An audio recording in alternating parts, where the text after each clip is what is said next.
Tawag na topic certificate. Ito, may mga yung Korean Embassy, may mga accredited sila na school for the Korean language.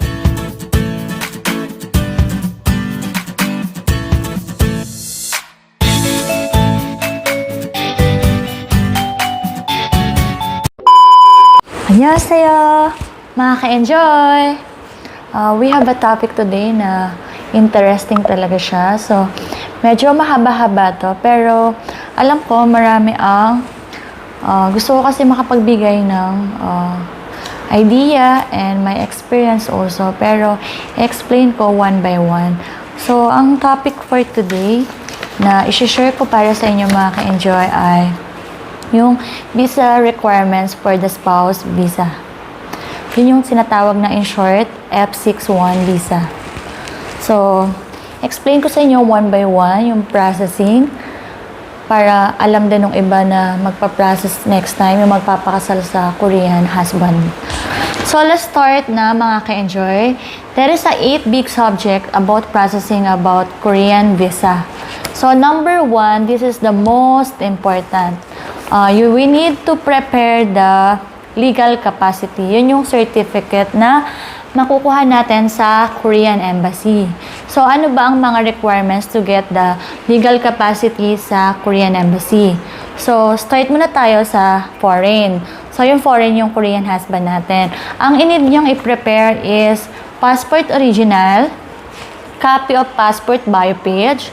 You know naman yung bio page, no? Yun yung sa passport na may picture natin. So, yun lang ang need ipa-photocopy. And then, yung marriage, Korean marriage and history issue within 3 months. Ito, most important lalo na sa mga Korean fiancé natin. Kailangan nilang kunin mismo sa Korea yung detailed issue na document. Kasi kapag hindi yung detailed issue document, magkakaroon sila ng problem to get the legal capacity. And then the last, yung PSA Senomar. And then dito naman tayo sa Filipino, ito yung requirements sa legal capacity also. Kailangan mo i-prepare yung copy ng birth certificate mo. And then, one valid ID, pero kailangan may nakalagay doon na birthday mo. And then lastly is Senomar. Yung Senomar, mga ka-enjoy, pwede kayo kumuha ng Senomar through online or pupunta kayo sa mismong PSA. So, sa mga hindi nakakalam, yung Senomar, kailangan both couple, kahit yung Korean fiancé mo, kailangan nyo parehas kumuha ng Senomar sa Philippines. Kasi para malaman natin na, kunyari, yung Korean husband, yung Korean fiancé nyo, hindi nyo alam na nagpakasal na pala siya before sa Pilipinas sa ibang babae, diba? At least yun, kailangan kasi yun para yun yung proof na hindi siya nagpakasal doon sa Pilipinas. So, madali lang yun. Sa through online, madali lang siya makuha. Siguro, it takes 3 to 7 days. So, ako before, within 4 days, nakuha ko na. So, sa true online, compared dun sa PSA na magdadirect ka, mas mahal talaga sa online. Kasi doon, no hassle, and hindi ka napipila, diba? And then, dun mo na rin i-register dun sa application formula through online, yung mga basic information sa inyo. And then, wag na wag kayong magkakamali dun sa pag-fill up. And then, once na na-receive mo na yung Senomar mo, kailangan i-present mo yung valid ID mo dun sa delivery man. Yun yung isa sa requirements. Pero dun pag sa PSA ka directly, kailangan syempre i-present mo yung sarili mo mismo. So, yun ang pinaka-important, most important number 1 sa big subject about processing. So, second one, kailangan po natin mag-apply ng marriage license. Sa marriage license, kailangan kukuha kayo ng marriage license. Like me, ako, nakapangasawa ko ng Korean. So, kailangan po sa province ko mismo. Or kunyari, yung lumaki naman po ako sa Manila or sa Cavite, ganun. So, kailangan doon sa residential nyo. Tsaka doon sa may nakasulat mismo doon sa ID nyo. Kasi yun yung residential nyo. So, ako, since ako, sa Cavite ako lumaki, and then yung mga address ko is sa Cavite din. So, dun kami pumunta sa residential municipal namin. So, pagpunta nyo sa municipal, kailangan nyo po mag-fill up ng form nun para makuha kayo ng marriage license. Take note po mga ka-enjoy, kapag pumunta kayo sa municipal, kailangan nyo i-prepare itong mga requirements na to. Number 1, it's birth certificate. So, mas maganda, may mga extra na kayo na photocopy, and then, dala-dala nyo na rin yung original. And then, yung SENOMAR nyo, kailangan nyo rin dala yun. And then, valid ID. And then, kapag 25 years old below, kailangan ng parents' consent.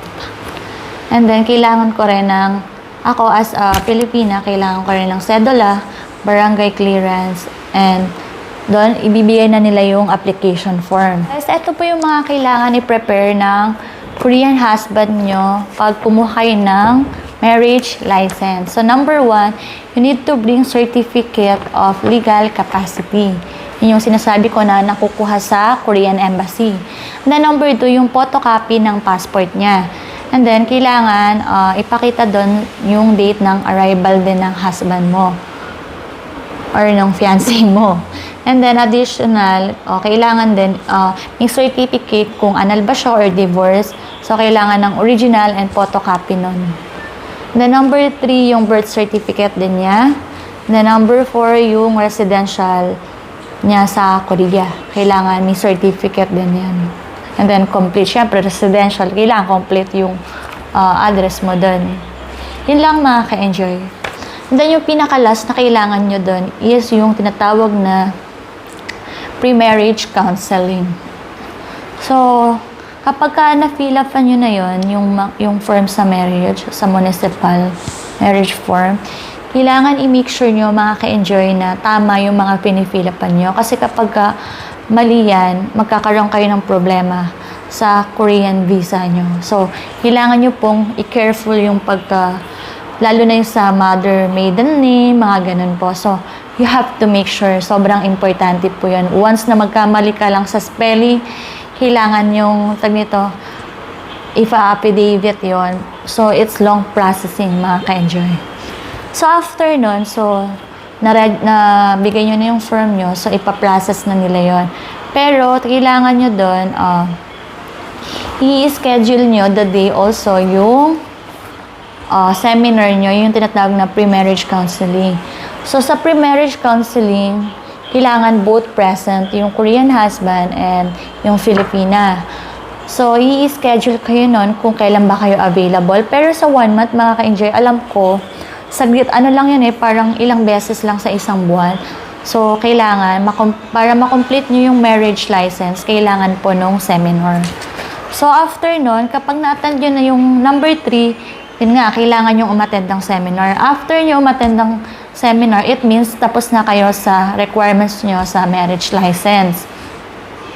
So, after nun, pwede nyo nang makuha yung marriage license certificate nyo sa municipal. Yun po. And then, after makuha mo na yung marriage license certificate, number 4, pwede na kayong magpakasal. Yun yung tinatawag na marriage, magkakaroon na kayo ng marriage ceremony. So, depende sa inyo kung anong kasal ang gusto nyo sa West or meron kayong event. Yun, mga ka-enjoy. Tapos, yung marriage license po is magagamit lang natin within 120 days. So, kailangan within, 100 days na. So, pwede pa rin siya, valid pa rin siya. Kapag lumagpas na siya ng 120 days, kailangan mo ulit mag-apply kasi expire na yung pinag-applyan mo na marriage license. Number 5, you have to go to municipal para i-follow up yung ni-request mong marriage license. Kasi ang municipal po, sila po, makukuha mo sa kanila yung marriage license, diba, after ng wedding nyo. Yun yung pinapasa dapat sa PSA. So, alam ko, ang municipal ang nagpapasa nun sa PSA. Kailangan mo lang sila bayaran para for LBC. And then, ipapasa nila sa PSA. And then, after 15 days, isa kasi umabot talaga ng 15 days yun. So, after nun, pwede na kayong dumirekta sa PSA or dadirect kayo through online para sa pagkuha ng marriage contract nyo. So, after nun, makukuha nyo na yung marriage contract nyo after 15 days to 1 month. Pero, feeling ko sa akin kasi within 15 days nakuha ko na eh. And then number 6, ayun na nga, get your marriage contract to PSA or online. So, for me, much easy kasi sa akin sa online. Pero kung masipag naman kayo, pwede naman kayo dumirect sa PSA mismo, mga ka-enjoy. Na number 7 naman tayo, mga ka-enjoy. Korean husband have to claim marriage in Korea. Ano bang kailangan natin i-prepare dito? Ang kailangan natin i-prepare is marriage contract and photocopy ng passport ng Pilipinas. So, yung marriage contract nyo, so nakuha nyo na sa PSA, diba? So, kailangan nyo isend yun sa Korean husband nyo sa Korea. Kasi i-register niya yung marriage nyo doon sa Korea para, ano na kayo, official na kasal na din kayo sa Korea, hindi lang sa Pilipinas. Ta-translate nyo yun by Korean. Kasi, Tagalog yun diba? Or English, yung certificate ng marriage contract nyo. And then, number 8, yun na, mag-apply ka na ng spouse visa sa Korean Embassy. Pero before that, bago ka pumunta sa Korean Embassy, kailangan doon sa mismong website nila, mga ka-enjoy. Pakita ko dito yung website nila ng Korean Embassy. Or pwede nyo easy lang kapag tinype mo sa Google, Korean Embassy in Manila. So, lalabas na yon. So, after nun, may mga form doon na mapifill upan nyo, mga ka-enjoy. So, kayo, mapiprint nyo yun mismo. Hindi nyo na kailangan pumunta ng Korean Embassy. Bago kayo pumunta ng Korean Embassy, kailangan yung mga form na i-fill upan nyo, kailangan na fill upan nyo na para hindi na kayo hassle, mag-fill up doon. Kasi baka mamaya magkamali kayo, diba? So, before kayo pumunta sa Korean Embassy, fill upan nyo na yung kailangan yung fill upan. Pero, i-make sure nyo mabuti na tama and walang maling spelling, mga ka-enjoy. Kasi, magiging problema yun eh. And then, ang important things na tag nito sa pagkuha ng Korean visa, spouse visa, is yung it takes time yung language. So, normally, sa language kasi, kailangan mong mag-aral ng Korean language. So, i-discuss ko later about yung Korean language doon sa mga requirements para mas malinaw. So, yun lang naman ang pinaka-8 big subjects sa pagkuha ng Korean spouse visa. And then, let's go back to requirements for the Filipino spouse. Ito yung kailangan nyo sa Korean Embassy. Kasi na-complete nyo na nagpakasal na kayo and everything. So, discuss ko na sa inyo yung requirements for the Filipino spouse. Number 1 na kailangan nyo is yung application form. Ito yung sinasabi ko na madadownload nyo through their website sa Korean Embassy. So, no need hassle. Hindi mo na kailangan pumunta sa Korean Embassy ng time na yon. So, kailangan mo lang i-fill up yung form. And then, number 2, kailangan mo magpa-picture ng passport size colored photo. Madali lang to, pumunta ka lang sa Photoshop na sabihin mo lang colored photo na for the passport. So, bibigyan ka nila doon and magpapapicture ka doon. So, yung passports na pinapicture mo, ilalagay mo doon sa pinaka-application form mo, ididikit mo siya. May makikita ka dong space para madikit mo yung picture mo. And then, number 3, nabubulol na ako. Number 3, yung passport original mo. So, syempre, alam nyo naman, basic yun. Kapag passport, kailangan valid at least 6 months. Kasi kapag hindi yun valid at least 6 months, hindi ka na makakapag-travel nun. So, yun ang kailangan yung tandaan. Kasi importante yun, mga ka-enjoy. Then, yung number 4 is yung copy of passport bio page. So, na-discuss ko na sa inyo yung meaning ng bio page. Yung may picture nyo, yun yung kailangan yung ipapotocopy. Then, papotocopy mismo dun sa passport nyo. Number 5, yun yung original copy ng marriage contract nyo from PSA. And then, number 6, kailangan nyo din ng original NBI clearance. So, kailangan valid to within 3 months. Yun yung, kukunin nyo na NBI, yung for travel for abroad. Yun yung color green. Di ba pag Pagka NBI na kailangan mo lang for the requirements sa work dito sa Philippines is yun yung color yellow. Pero kayo, kailangan natin ng color green. Eto, green. Suot ko pa green. And then, number 7, eto. Ito, importante rin to. Kailangan natin ng original medical certificate within 6 months. So, kailangan daw dito, typewritten, computerized with hospital letterhead, contact number, and physician's signature. Please check example of the physical examination, certificate format for travel abroad, and with additional AIDS, BDRL, and psychological test. So, itong medical certificate, kung malalaman nyo naman yung process dito sa atin sa Philippines sa pagpapa-hospital kapag may kailangan mo magpa-medical, medyo matagal yung process niya, diba? Tapos, matagal din yung pag-iintay natin pag nagpapa-medical tayo. Alam niyo yan. So, dito sa medical certificate, mas preferred ng Korean Embassy na medical kayo sa mga big hospital. Kasi alam niyo mga ka-enjoy, tinatawagan talaga nila yan, kino-confirm nila na doon ka talaga hindi nyo dinaya, alam niyo yun, doon talaga kayo nagpa-medical. Kasi, based on my experience, so, ako kasi, nagpa-medical ako sa Manila Doctors, dito sa Metro Manila. So, after nun, nasubmit ko yung Korean requirements. After few days siguro, tinawagan ako ng Korean Embassy. Kinonfirm nila sa akin na yun daw ba yung contact number kasi hindi daw nila makontak yung number na yun. So, sinearch ko, chinek ko pa mabuti din, sinabmit ko sa kanila yung contact number kasi hindi nila makuha dun, matawagan dun kasi minsan dapat gusto nila mismo yung number ng physician para directly nila mai-ask yun sa na-confirm ba na pumunta ba kayo doon or nagpa-medical kayo. So, dito sa medical certificate, kailangan nyo din dito ng tuberculosis. Isa rin yun. Medyo ma-process din to, pero madali lang to. Pero alam ko, mga ka-enjoy, maraming nagpapa-medical dito sa may Robinson Ermita ata. Pero kasi, mas advice ko, medical kayo sa mga big hospital. Pero alam ko, mas maganda yung accredited ng Korean Embassy. And then, number 8, yung original and copy of CFO certificate.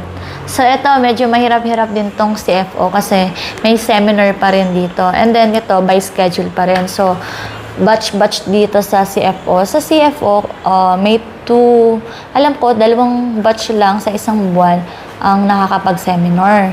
So, kailangan makapag-register din kayo kagad. And then, kailangan i-prepare nyo rin yung mga documents dito. Sa CFO, mahigpit sila. Pero kung complete document ka naman and hindi ka naglalay, papas ka dun sa CFO. So, ito rin yung medyo mahaba-habang process kapag kumukuha tayo ng requirements for the spouse visa. Ito medyo matagal-tagal kasi ito yung pinaka-last na aasikasuhin mo. Ay, hindi naman last. Ito yung medyo it takes time kasi yung seminar, di ba? Pag nag-seminar naman kayo doon, kunyari, today, Monday, and then the next day, mag-seminar na ulit kayo. So, 1 day and half day yung seminar dun sa CFO. And then, number 9, personal details form. So, ito, ipiprint nyo rin to sa pinaka-website ng Korean Embassy. Ito, yung personal details form. Siyempre, personal nga, yung mga, sa inyo rin yun. Alam ko dito, huwag kayong magkakamali sa maiden name also. So, you have to make sure makaka-enjoy. Madali lang yung sa personal details kasi about lang din naman sa inyo yun. And then the last, ito na, number 10, yung proof of Korean language proficiency. Yung tinatawag na TOEIC certificate. Ito, may mga yung Korean Embassy, may mga accredited sila na school for the Korean language na kapag accredited nila yon, hindi mo na kailangan mag-exam. Doon kasi, makaka-enjoy. For example, yung Korean fiancé nyo, ang alam niya lang is Korean language. Pero, kunyari, ako, Filipina, hindi ako marunong mag-Korean. So, kailangan kong mag-aral ng Korean language. So, kung pumasok naman ako sa accreditation, hindi ko na kailangan mag-exam. Pero kung hindi naman ako pumasok sa school na hindi naman accredited ng Korean Embassy, so, kailangan ko pa mag-exam. So, for me, advice ko, kung mag-aaral kayo ng Korean language, mas maganda doon na kayo sa accredited ng Korean Embassy para hindi na kayo mag-exam. Pero depende rin naman yun. Wala namang problema kung hindi naman kayo kinakabahan sa exam ng Korean Hangul. And about dun sa interview, yung Korean kasi yung nag-i-interview doon based dun sa experience ko. So, yung husband mo, i-explain sa'yo through English. So, ikaw, sasagutin mo rin through English. Yung sinasabi ng nag-interview, yung language nun is Korean. Tapos, yung husband mo, itatranslate niya by English. Ganun lang yung interview doon. So, huwag kayo kabahan kasi sobrang basic lang ng mga interview doon. Hindi siya mahirap, as in, basic lang. Ganun lang sa interview ng English. And then, exempted pala dito, kapag may anak ka na sa Korean husband mo, hindi ka na mag-exam. So, yun ang maganda. Exempted ka na din doon. Also, mga ka-enjoy, kapag kumukuha kayo ng mga requirements like marriage contract, birth certificate, so, more, kumuha kayo ng extra para sa susunod, hindi na kayo pabalik-balik i-request or pumunta sa PSA para mas maganda kasi pag may extra ka, hindi ka na hassle para pumunta pa or mag-request pa ulit. At least meron ka na hawak na requirements.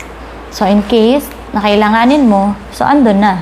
Yun lang mga ka-enjoy, tapos na tayo sa visa requirements for the F6. So, pag na-complete nyo yung mga sinabi ko, magiging successful kayo doon. Basta yung mga requirements nyo, i-complete nyo lang yun and walang trouble doon sa mga fill up nyo.